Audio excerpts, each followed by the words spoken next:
Hello everyone, मेरा नाम है आरती।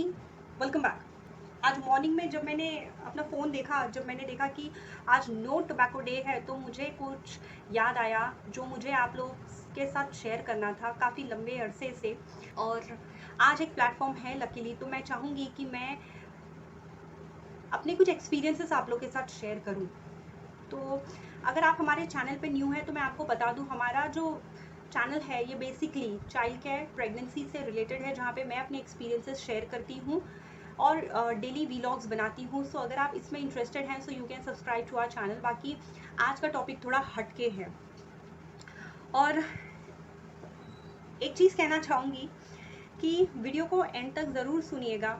और अगर आपको इस वीडियो में कोई एक पार्ट ऐसा लगे जो आपको ऐसा एहसास हो कि ये चीज़ किसी को के साथ शेयर करनी चाहिए, तो आप उनके साथ शेयर ज़रूर करिएगा। हो सकता है कुछ लोगों की आँख खुल जाए।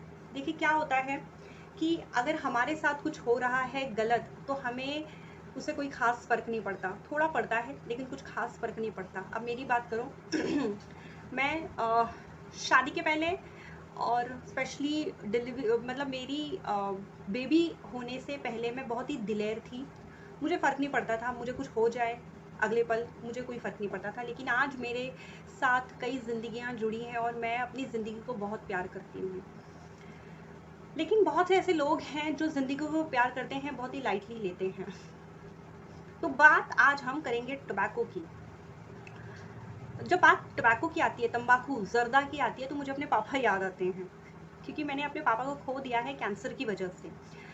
10 जून 2016 को उनकी डेथ हो गई कैंसर की वजह से। इलाज चल रहा था, इलाज क्या कुछ चल रहा था। तो जो वो फेज़ था ना, वो एक फेज़ था, एक आई ओपनिंग फेज़। लेकिन ये चीज़ उन्हीं को एक्सपीरियंस करने का अनुभव होता है जो उस दौर से गुज़रते हैं। और मेरी प्रार्थना है परमात्मा से कि वो दौर किसी को ना दिखाए, क्योंकि वो दौर बहुत ही कष्टनाक है। और अगर अगर मेरी वीडियो से कोई एक व्यक्ति भी उसकी आँख खुल जाए, तो हो सकता है वो एक व्यक्ति बच सकता है। बस वही एक कोशिश है और कुछ नहीं। आपको चैनल सब्सक्राइब करना है करिए, नहीं करना है मत करिए। लेकिन ये वीडियो एंड तक ज़रूर देखिएगा, सुनिएगा पूरी बात को। वो दर्द जो हमने फेस किया है, मैंने अकेले ने नहीं, हम सब ने, मेरे परिवार ने जो फेस किया है, वो मैं चाहूँगी कि आप उसको समझने की कोशिश करें। मैं अपने पापा की जो बात कर रही हूँ, मेरे पापा जिन्होंने मुझे जन्म दिया, मुझे पाल पोस के बड़ा किया, हमारी शिक्षा दीक्षा का ध्यान रखा और हमें अच्छे संस्कार दिए। मेरे पापा शहंशाह थे एकदम, ज़मींदार के बेटे भाई, घोड़े से चलते थे मेरे पापा।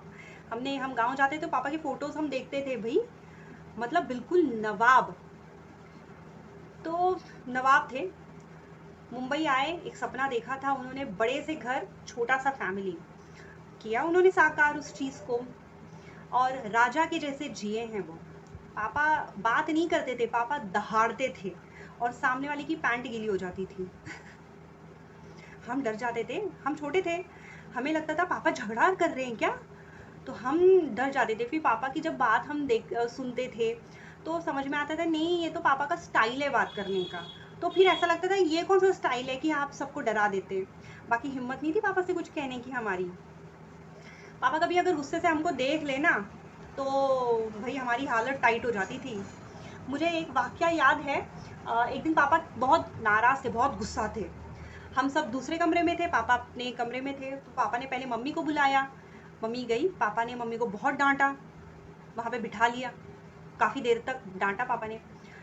फिर दीदी को बुलाया, दीदी को बहुत डांटा, बहुत सुनाया। और फिर मेरे भाई को बुलाया। फिर मेरी हालत टाइट, मैंने सोचा अब तो मेरी बारी है। तो संजय को तो धोया, मतलब मेरा जो भाई है उसको खूब धोया, यार धांगा, बहुत धोया। मुझे मिल गया मौका। अब उस टाइम पे हम चौल में रहते थे, चौल में कई सारे चौल्स में ऐसा सिस्टम है कि टॉयलेट घर के अंदर नहीं रहता है। मैंने सोचा, आइडिया लगाया, मैंने डब्बा उठाया और भाग गई मैं टॉयलेट में। अब मैं टॉयलेट, क्योंकि मेरा घर और टॉयलेट बहुत ज़्यादा दूर नहीं था, तो मुझे टॉयलेट से सुनाई दे रही थी। जैसे मैंने कहा, मेरे पापा दहाड़ते थे। तो तकरीबन आधा घंटा बैठने के बाद जब मुझे फील हुआ कि नहीं पापा का गुस्सा अब शांत हो गया, अब रास्ता क्लियर है, अब मैं जा सकती हूँ, तब आधे घंटे के बाद मैं टॉयलेट से बाहर निकली। पापा कभी अगर गुस्से में देख लेना, मेरे पापा ने कभी मुझे मारा नहीं है, मुझे कभी हाथ नहीं उठाया है। मेरे पापा खाली हम लोग को मुझे सिर्फ देख लें और मेरी आंखें बहने लगती थी ऐसा। अब बात करती हूँ 2015 की, मेरी दीदी की शादी का। तो 9 फरवरी 2015 में मेरी दीदी की शादी थी और 10 तारीख फरवरी इनविटेशन कार्ड में लिखा जाता है ना, विदाई तारों की छाँव में, मतलब सूरज निकलने से पहले पहले विदाई हो जानी चाहिए। तो सुबह विदाई हो गई, 10 तारीख को हम लोग घर पे आए और पता चलता है कि लाइट नहीं है, लाइट नहीं है। तो वो एक ऐसी चीज़ थी, कहते हैं कुछ होने वाला होता है ना तो आपको पहले से कुछ इशारे मिल जाते हैं। और मैं अंधविश्वासों में बिलीव नहीं करती थी, मैं ऐसी चीज़ों पे बिलीव नहीं करती थी, पर कुछ ऐसी चीज़ें होती हैं जो आपको सोचने पे मजबूर कर देती हैं। वो चीज़ मुझे सोचने पे मजबूर कर दी। आप बोलेंगे लाइट तो जाती है भाई मुंबई में लाइट नहीं जाती है, मुंबई में लाइट नहीं जाती है, लेकिन उस दिन लाइट चली गई। मतलब हम अपनी घर की लक्ष्मी को विदा करके आए और घर में लाइट नहीं है, सबसे महत्वपूर्ण चीज़। और सबसे अनोखी बात तो ये है कि लाइट पूरा दिन नहीं थी, शाम को हमें चिमनी जलाना पड़ा। मुझे याद है लेट इवनिंग लाइट आई थी, बहुत बहुत मतलब रात हो गई थी तब लाइट आई थी। तो वो चीज़ मेरे दिमाग में थी, मुझे बहुत परेशान कर रही थी। हालांकि ना तो मेरे घर में किसी ने इस बात पे डिस्कस किया, ना मैंने इस चीज़ को अपनी ज़ुबान से निकाला। आज शायद आप लोगों को से मैं डिस्कस कर रही हूँ पहली बार। कुछ दिन बाद मेरे पापा ने कहा कि मेरे मुंह में एक जख्म है जो भर नहीं रहा है। पापा ने बताया कि बीच में गांव गया था, मतलब मेरी बड़ी बहन है ना, उसकी एंगेजमेंट हुई, इसके बाद पापा कुछ ज़मीन बेचने के लिए गांव गए थे। तो वहाँ मुलेठी मिली पापा को। मुलेठी सुपारी जैसी होती है, मीठी होती है, पापा को अच्छा लगा, पापा ने मुंह में रख लिया। अब सोचते सोचते कुछ चबाते चबाते आंख लग गई, सो गए और जब उठे तो वहाँ पे जख्म हो गया। तो वो चीज़ हुई।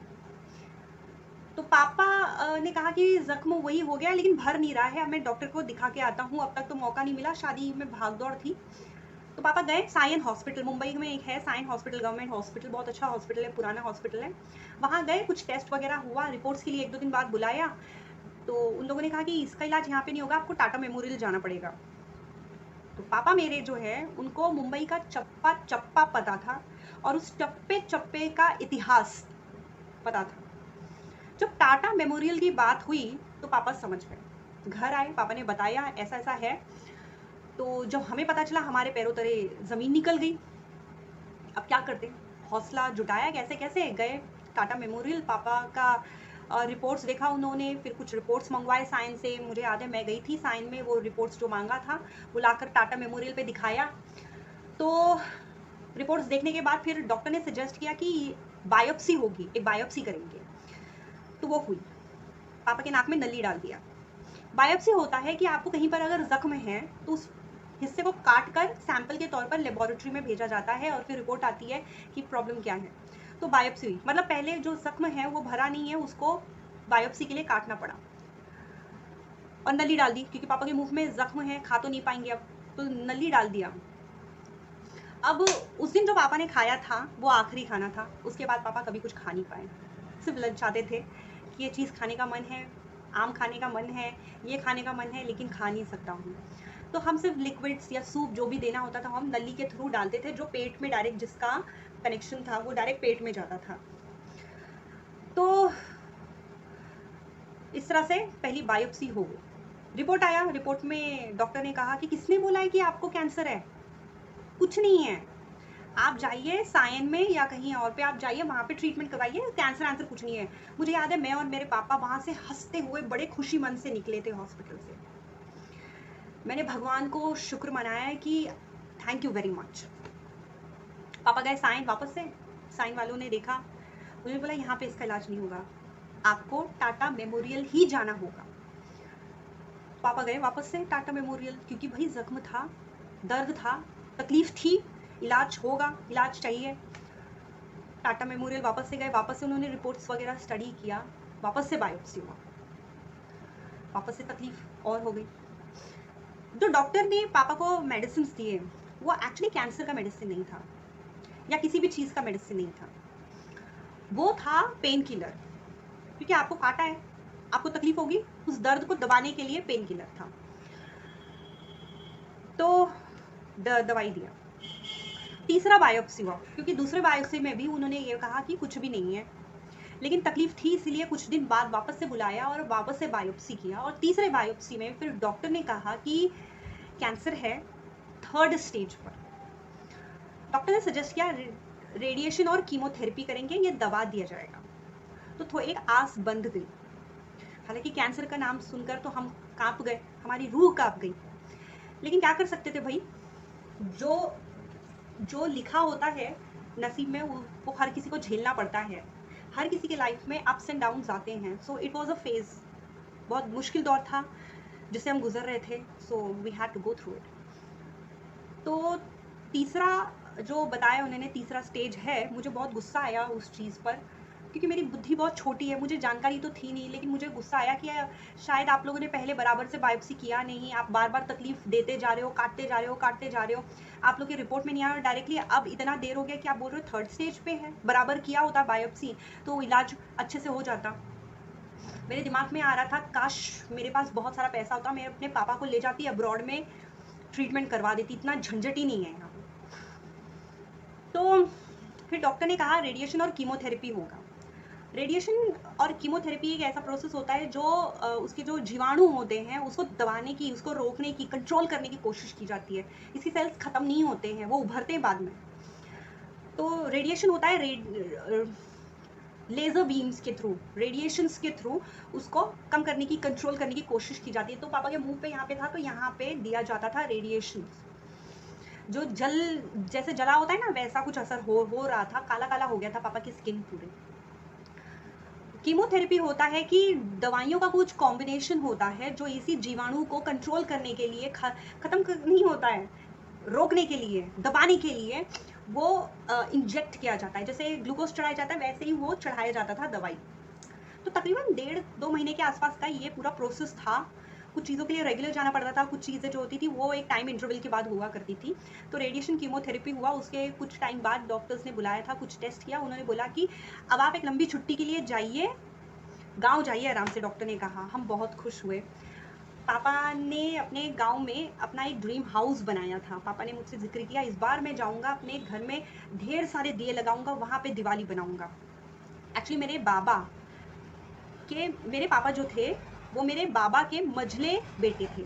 बाबा मतलब मेरे ग्रैंडफादर के मझले बेटे थे मेरे पापा। और मेरे पापा को बहुत प्यार करते थे। 4 बेटों में मझले बेटे को, 2nd नंबर के बेटे को बहुत प्यार करते थे। उन्होंने बाकायदा अकेले पापा के लिए फाउंडेशन लेके आया था उनके घर के। फ्यूचर में जब उनका घर बनेगा तो ये फाउंडेशन पे बनेगा। तो मेरे पापा ने उसी फाउंडेशन पे अपना सपनों का घर बनाया था, और फिर वही कहा कि मैं इस दिवाली वहीं सेलिब्रेट करूंगा, ढेर सारे दिए जलाऊंगा। पापा ने टिकट कटवाया और गए गाँव। 2 दिन नहीं हुआ, पापा ने कॉल किया। पापा ने कहा कि ये तकलीफ दे रहा है मुझे, भर नहीं रहा है गाँव, और मैं इसको लाइटली नहीं ले सकता हूँ, मुझे आना पड़ेगा। वापस से आ गए, दिवाली नहीं बनाया वहाँ पे, और उसके बाद वो जा भी नहीं पाए। उसके बाद सिर्फ पापा की न्यूज़ गई, पापा नहीं जा पाए। तो पापा जब आए मुंबई वापस से, हम टाटा मेमोरियल गए। उसके बाद एक के बाद एक के बाद एक 4 बायोप्सी हुए, क्योंकि पहले के 3 बायोप्सी में यही बताया कुछ नहीं है। देखिए, डॉक्टर्स के हाथ बंधे होते हैं, जब तक रिपोर्ट में नहीं आएगा डॉक्टर्स कुछ नहीं कर सकते, क्योंकि ये जो रेडिएशन कीमोथेरेपी होता है मजाक नहीं होता है। तो 4 बायोप्सी में बताया कुछ नहीं है, और चौथी बायोप्सी जब हुई तो उसमें डॉक्टर ने कहा कि अब कुछ नहीं हो सकता है, अब इनके पास ज़्यादा टाइम नहीं, आप घर ले जाइए। तो जैसे मैंने बताया, मेरी छोटी बुद्धि, मैंने थोड़ा समझने की कोशिश की कि क्या अब नहीं आना है हमें यहाँ पे। डॉक्टर ने कहा कि अब कुछ नहीं कर सकते हैं। तो फिर क्या था, फिर हम गए घर पे। इस दौरान क्या दवाइयाँ दी थी मेरे पापा को, पेन किलर्स 2 थे, पैन 20 टैन 40 करके कुछ था, एनश्योर था प्रोटीन हेल्थ बिल्डअप करने के लिए, और क्रेमाफाइन था। पापा का मेरा पेट खराब रहता था तो उसके लिए क्रेमाफाइन दिया था, और कुछ नींद नहीं आती थी उसके लिए कुछ दवाई वगैरह दिया था। तो यही था, समझ सकते हैं, क्योंकि कैंसर की कोई दवाई नहीं होती है, कैंसर का कोई इलाज नहीं है। मैंने ऐसा सुना है, मैंने ये चीज़ देखा। तो हम पापा को घर पर ले आए। तो मैं ये वो चीज़ याद करती थी जब मैं जाया करती थी पापा के साथ हॉस्पिटल में। तो वहाँ पे कई बार ऐसे लोग होते थे जो इस हफ्ते मिल रहे हैं, अगले हफ्ते नहीं दिखते थे, तो हम लोग पूछते थे वो कहाँ है अंकल, तो पता चलता था उनकी तो डेथ हो गई। फिर अगले हफ्ते जाते थे, पता था अच्छा वो दो जो यहाँ पे मिले थे वो उनकी भी डेथ हो गई। तो सब निकल लेते थे, ऐसा होता था। तो वो चीज़ हम लोगों को बहुत डराती थी, बहुत मायूस करती थी। फिर भी हम भाग दौड़ कर रहे थे। हमारा रूटीन क्या था, हम लोग घर से 6 बजे निकलते थे और शाम के 7 बजे पहुंचते थे। वहाँ पे दिन भर बैठते थे, वहाँ पे फाइल जमा कर दो और बैठे रहो, अभी नंबर आएगा, अभी नंबर आएगा। सुबह का 7 बजे का लाइन लगाया हुआ, वो शाम को 7 बजे या शाम को 6 बजे नंबर आता था। मतलब सुबह से पागल की जैसे बैठे बैठे बैठे बैठे कितना परेशान हो जाता है इंसान। ऐसी हालत थी वो। तो वो दौरान वो वक्त ऐसा था कि मैं जॉब कर रही थी और मुझे पापा के साथ हमेशा जाना पड़ता था क्योंकि भाग दौड़ होती थी, मम्मी अकेले नहीं कर सकती थी।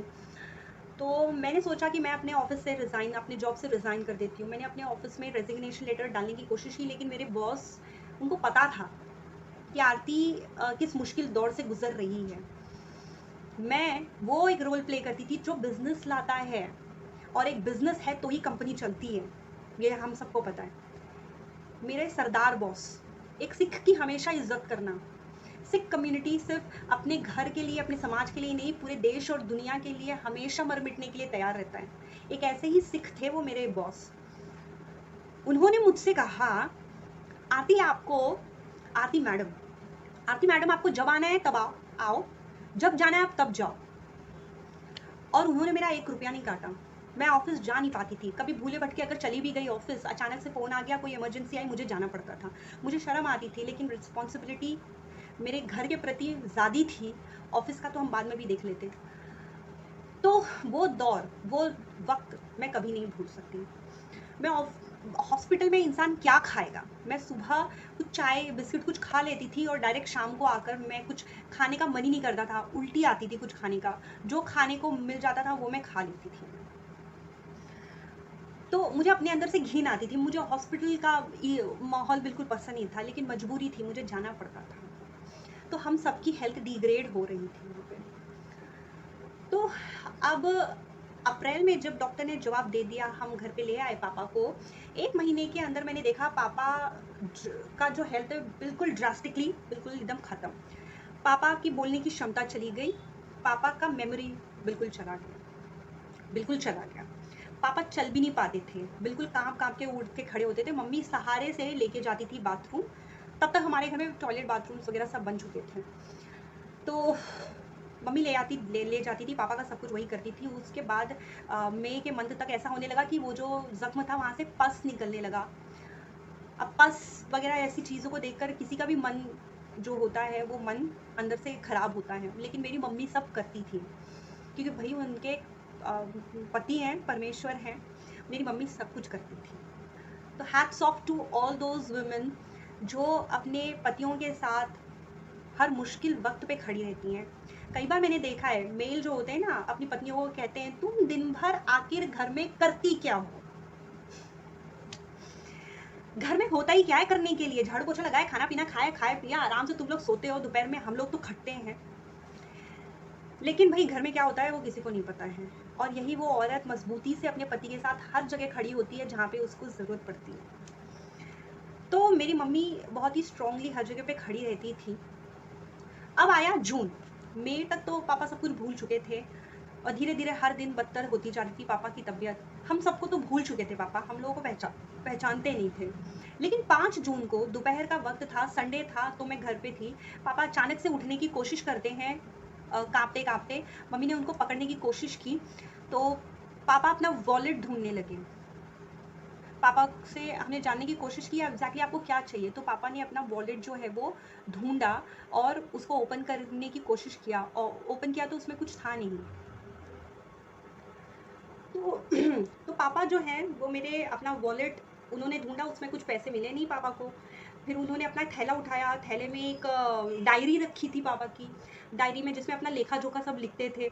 उसमें अक्सर पापा पैसे रखते थे। पापा ने उसको पलट-पलट कर देखा, कुछ पैसे मिले पापा को, बट वो सफिशिएंट नहीं थे। तो हमने जानने की कोशिश की कि पापा को पैसे क्यों चाहिए?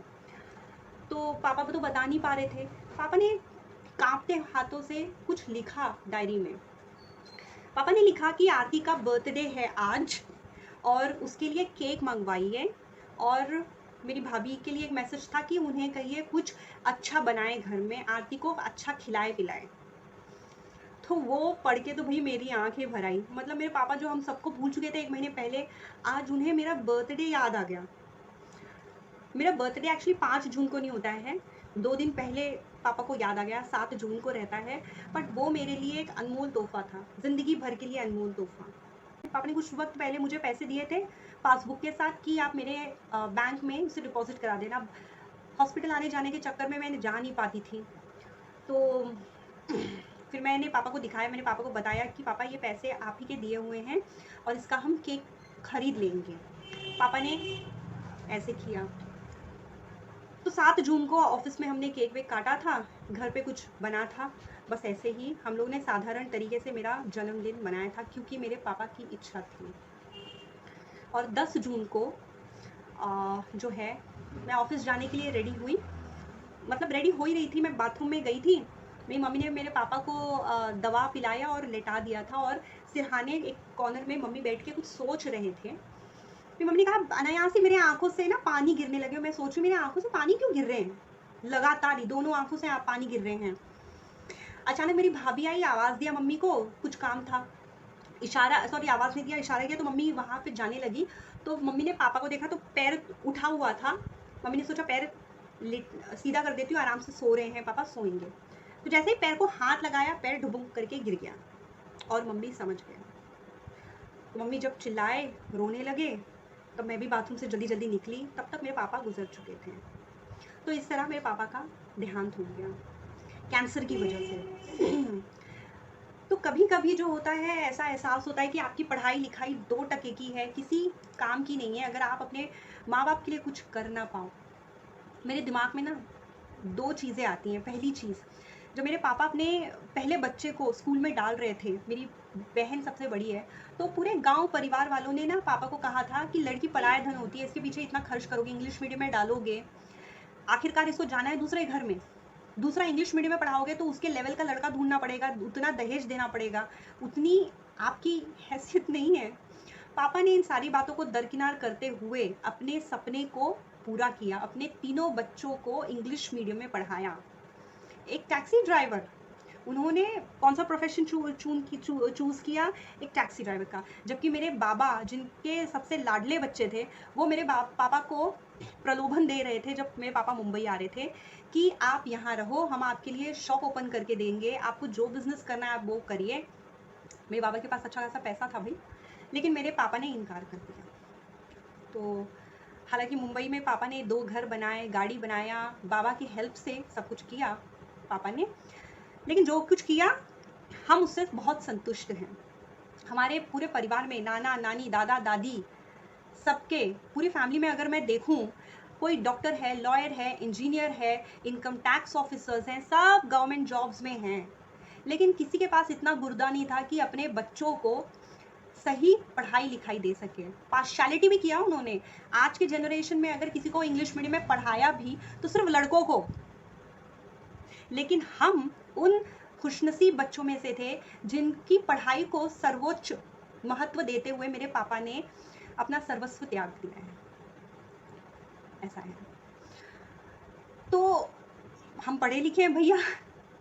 मेरे और ये पढ़ाई लिखाई का काम क्या आया, जब पापा का इलाज चल रहा था ना, उस दौरान मेरे दिल में ना एक कसक उठती थी। मेरे मन में अक्सर आता था कि इससे कुछ फ़ायदा होते दिखाई नहीं दे रहा है। मैं चाह रही थी कि पापा को लेकर मैं हरिद्वार चली जाऊँ, काश वहाँ पे कुछ हो जाए। हरिद्वार कहाँ? हरिद्वार रामदेव के आश्रम में। तो काफ़ी इच्छा थी, मुझे एक आस था कि कुछ हो सकता है, लेकिन ट्रीटमेंट छोड़कर जाना रिस्की था, पहली चीज़। दूसरा, मैं एक लड़की थी और हमारे यहाँ पे लड़कियों को इतनी इम्पोर्टेंस दी नहीं जाती है। लड़कियाँ are not the decision makers. वो मेरे पापा जैसे लोग बहुत कम होते हैं, सदियों में बहुत कम होते हैं। बाकी मैं कुछ कर नहीं पाई। पर हाँ, इतना ज़रूर कर सकती हूँ आज कि वो मैसेज आप लोगों तक पहुँचा दूँ कि ये जो तंबाकू है ना, इसमें किसी का भला नहीं होता है। ये आपको कुछ वक्त के लिए हो सकता है आपको कुछ चीज़ से राहत दे दे या आपको सुकून दे दे, लेकिन इससे कुछ नहीं होता है। आप सिर्फ अपने आप को प्रॉब्लम में डाल रहे हैं और सबसे ज़्यादा प्रॉब्लम आपके घर वाले झेलेंगे। तो अगर आप इसको छोड़ सकते हैं तो अच्छी बात है, नहीं छोड़ सकते हैं तो भैया फिर दुनिया ही छोड़ना पड़ेगा, और कुछ बात नहीं है। और कुछ नहीं कह सकती हूँ मैं। अपने पापा को बस याद करती, अगर वो यहाँ पर होते तो मुझे खुश देखकर बहुत खुश होते। मेरे पापा की गट फीलिंग थी, आरती जिस घर में जाएगी वो वो लोग बहुत खुशकिस्मत होंगे और आरती बहुत सुखी रहेगी। मेरे पापा हमेशा कहते थे आरती बहुत सुखी होगी, क्योंकि मेरे पापा के हिसाब से, मैं अपनी बड़ाई नहीं कर रही हूँ, लेकिन मेरे पापा के शब्द ये थे कि मैं जो हूँ वो सुलझी हुई लड़की हूँ, इसके लिए बाकी सुखी हूँ, जिस भी वजह से हूँ। तो आज नो टोबैको डे पे मैं आप लोगों से ये विनती करना चाहती हूँ, प्लीज़ से नो टू टोबैको। यही कहकर आप लोग सभी से विदा लेना चाहती हूँ। Bye bye.